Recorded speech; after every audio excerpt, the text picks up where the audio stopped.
apple a false fruit?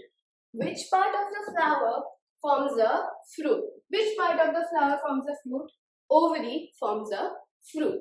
So, start writing as when other accessory floral parts also contribute to form a fruit, then such fruits are called false fruit.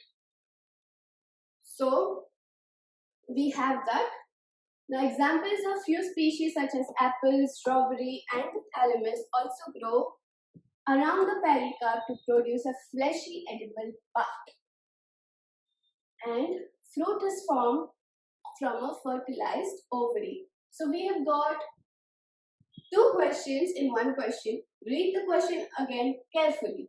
Why is apple called a false fruit? So when other accessory floral parts contribute in fruit formation, then such fruits are called false fruit. Now, give few examples. Species of apple, strawberry, the thalamus also grows around the pericarp to produce a fleshy edible part, and thus, fruit is formed usually by fertilized ovary, and this is your answer.